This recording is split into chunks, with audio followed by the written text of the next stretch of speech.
Hello, right. Today we got a question in from Matt. Matt says, "Hi Dave, avid follower since doing AAM, that's Anatomy of Motion, with Chris Srithran and Kendra Toohill. They pointed me to your Indian Clubs course on Vimeo. Anyway, the question. By buying into programs for training, you're often sent down the path of this is the way and the only way. And certain fitness gurus often promote this. One such example, functional patterns, an almost cult-like following. Is there any credence in following just one approach, or should you always mix things up at the right time for the right reasons, of course? Cheers, Matt." Whew, that's a question, isn't it? That's a question. So,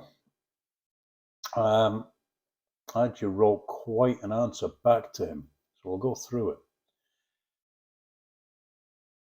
AIM, Anatomy in Motion.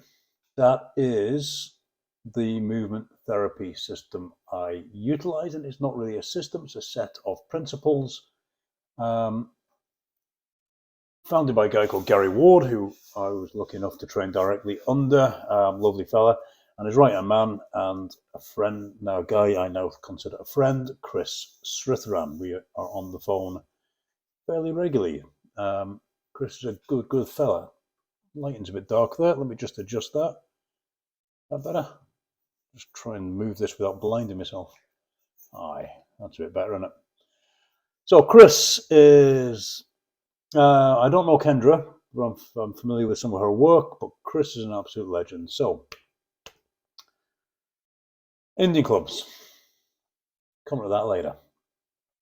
So, the question, should you follow a single individual style system?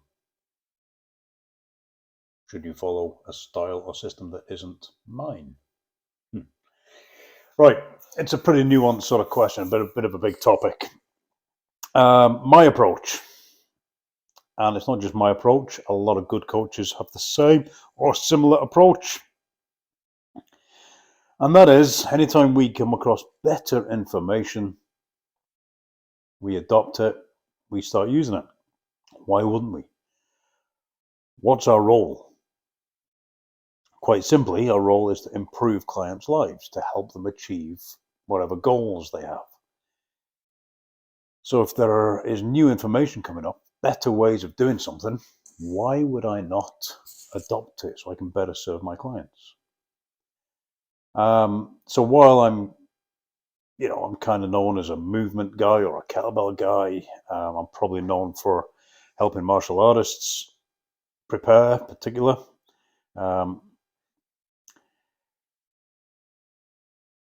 What I do with those guys is not what I do with the general population. So how I train a Brazilian Jiu-Jitsu player dedicated to the sport of Brazilian Jiu-Jitsu and looking for big results in big competitions, that's not how I'm going to train a 40-year-old office worker. That's not how I'm going to train a new mum. That's not how I'm going to train somebody coming in with no fitness experience at all. Likewise, same thing with my kettlebell sport guys. Same thing with my, the mountain bikers. The rugby players do things differently. I've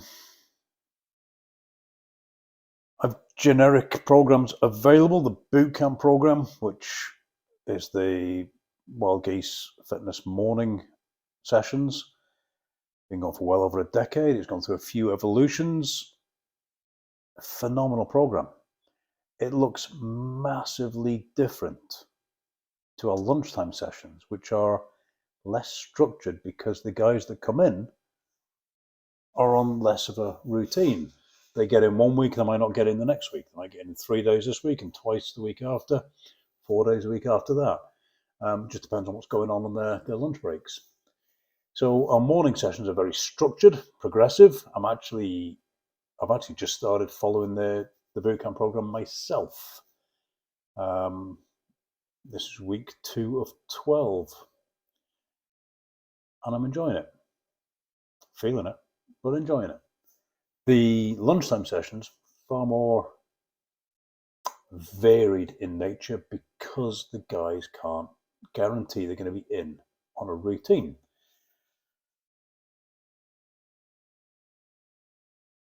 It works though, they both work, they both get great results. And what we ensure that we do is we get to know everybody in the room and their individual wants and their individual needs. And we know that if this person is struggling with this lift, well, then we adjust it to a version that they're not going to struggle with. We figure out why they're struggling with it and we fix it. That is how we train people. It's not a no, you must. It's not a my way or the highway. And to be fair, if the coach isn't fitting the training to you and is trying to fit you to the training, walk, leave, go find someone else. Yeah. Now, Matt mentions functional patterns. I'm not going to get into a slanging match here, but functional patterns are a very controversial group, mostly down to their founder, this Neldy Aguilar fella, who is basically everything that's wrong with coaching. He's an angry little fella who's always giving out and calling names, and if he sees this, I'm sure he'll post a reply calling me a beta male and yada yada, whatever. Yeah, whatever. He's the highway, my way the highway guy, and no, it's bad.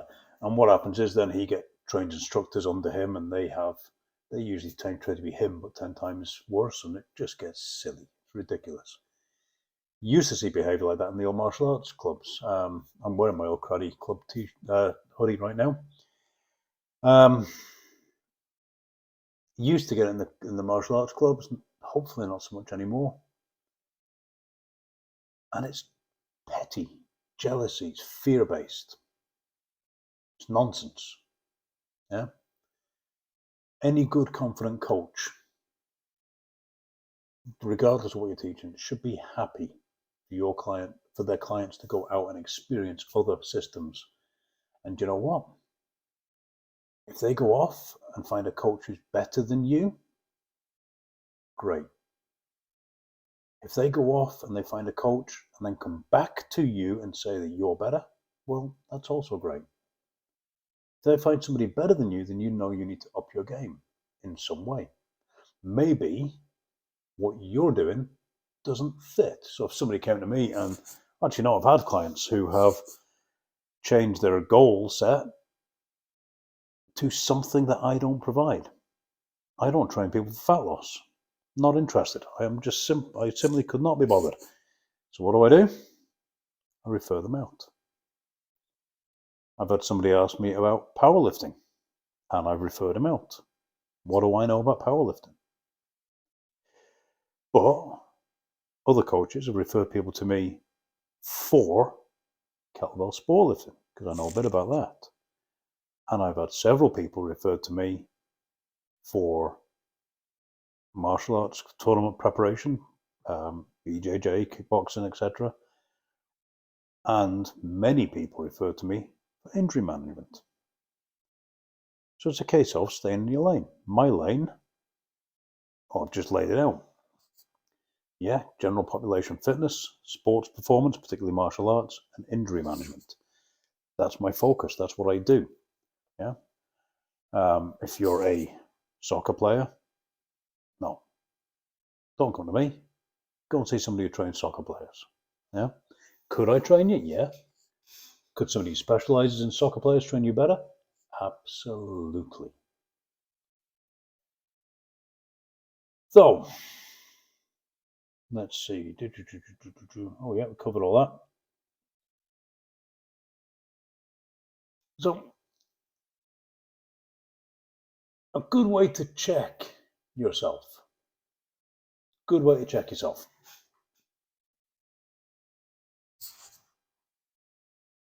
You've got to read far and wide. Now, you can go on courses, you can buy books, you can get books in the library, you can read articles, you can read blogs, you can watch YouTube videos, and you can study far and wide. A really good idea for any newer coach is to actually go out of the way and read or study opinions that differ from their own. I did a lot of this. What that does, when you are looking at stuff that you absolutely disagree with, and you read it and you read it and you study it and you look into it, you might find there's truth in it. Now, it might not be for you and your client base, but there may still be truth in it. So as I said earlier on, I don't do fat loss, but do you think I haven't studied the work of fat loss coaches? Of course I have. I don't train soccer players, but I've watched YouTube videos from coaches who do train soccer players. And yeah, there's stuff they're saying that I disagree with, but do you know what? They're in that field and I'm not. So it's all good. The best way to get rid of the bullshit and the fluff, to find the truth, is to look at a lot of different opinions, overlay them like a Venn diagram, and where they start crossing over, that's where the truth lies. And this is where you get down to principle-based thinking, not methods. Powerlifting is a method. Kettlebell sport is a method.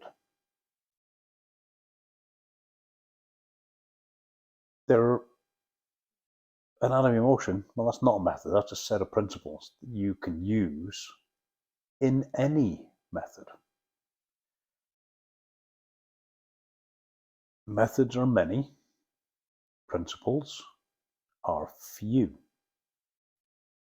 Once you really lean into that, the methods lose not their value, but they lose their majesty. So a coach who has a method should be able to change methods as and when they up their skill set. A coach that is looking for principles and digging into the core principles, then they don't so much have a method, but they have a selection of ways they can apply those principles. And that's a good coach. What does that mean as a client? So Matt's question was, should you follow one person or go across a variety?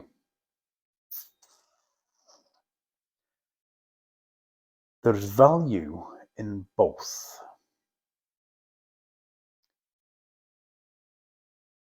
There's value in getting a solid foundation in something. Getting a really good, solid foundation. If it's working for you, if it's getting you closer to your goals, then it's good. It's working for you. Understand it. Lean into it. Figure it out. Then when you go off and do something else, you can start recognizing the commonalities. So if you're a marathon runner and then you go into powerlifting, diametrically opposite wants and needs, isn't it? But could a powerlifter benefit from spending time with a marathon runner? I think so. Could a runner learn something by spending time with a powerlifter? Yeah, I think so. They're completely opposite energy systems, they're completely opposite wants and needs, but complementary to a degree. But if you have a good, strong foundation in one thing, you can decide how much of the other things are valuable to you.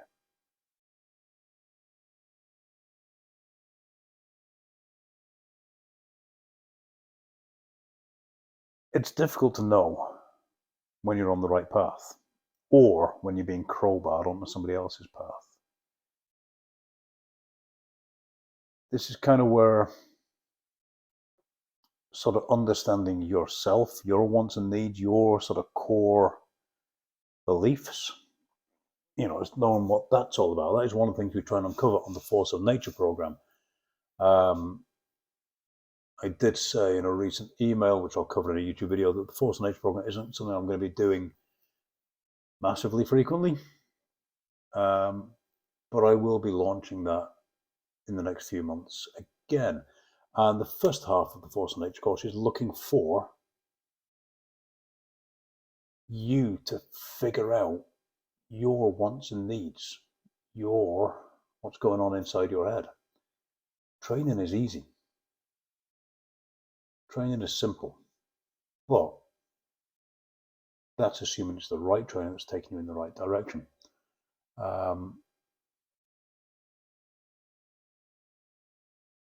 So I hope we've got Matt's question sort of covered there without going too deep into the why I have an issue with functional patterns. We're not going to go there.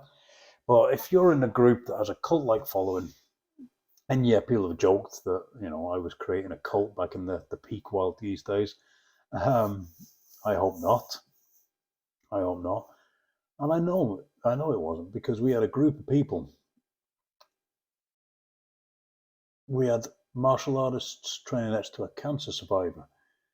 We had a cancer survivor training next to a judo practitioner, training next to an ex-lifter, training next to some dude who works in an office, who's training next to some dude who does triathlons on the weekends. Do you know what I mean? It was phenomenal. It was amazing. And everybody would be doing something slightly differently.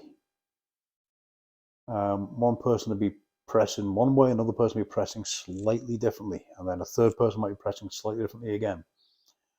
And that's fine. Some people are lifting really, really heavy, and some people are focusing more on bodyweight training, and that's fine. And it's fine because we're not trying to dial people into there's one way to train, there's one way to move. There isn't. There are millions. And if there weren't millions of ways to train, why are there so many different coaches doing so many different things? Yeah? We can jump on bandwagons and we can say, I'm this and I'm that, and, I'm a Hyrox affiliated gym, which is the new current fashion. I'm a CrossFit associated gym.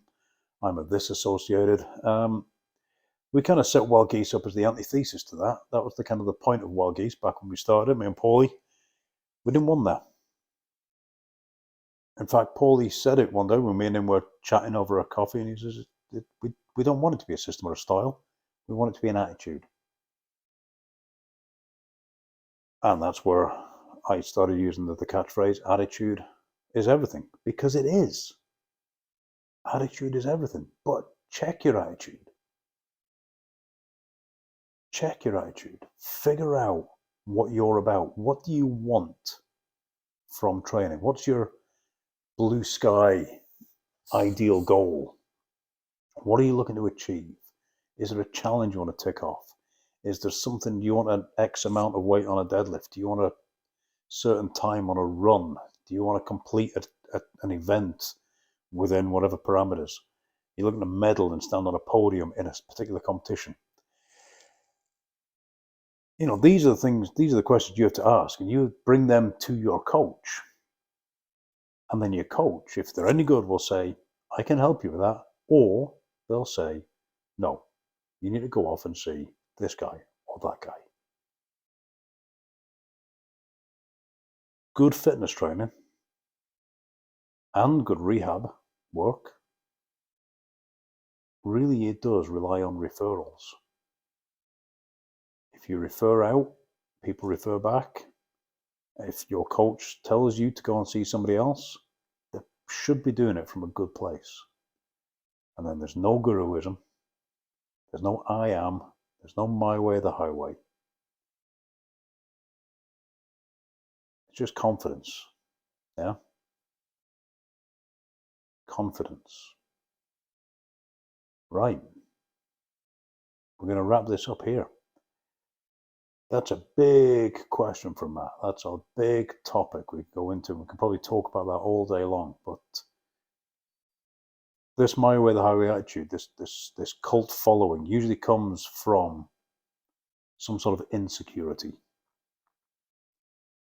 And if you're standing at the front of a group, if you're in a position of authority, you should be teaching, should be coaching from a position of security, confidence. Competence precedes confidence. In fact, confidence can precede competence. But false confidence creates guruism. So look out for it. Look out for it. If you get that from your coach, walk away. Walk away. So should you mix things up or switch around?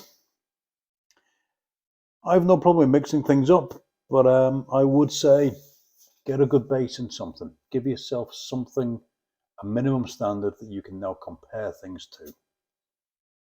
But no, good question, Matt. Thank you very much. And if you guys have questions or comments, you know how YouTube works. There's a comment section below the video. You can get in touch. Go to davehedges.net. You'll find these are already these questions are already answered in blog posts on davehedges.net. You can comment on that. You can email through the website. And on the videos, we're just trying to give you a little bit more than what I've written. So if you've something you want to ask, you want me to talk about, well, you know what to do. I look forward to hearing from you. We'll chat soon.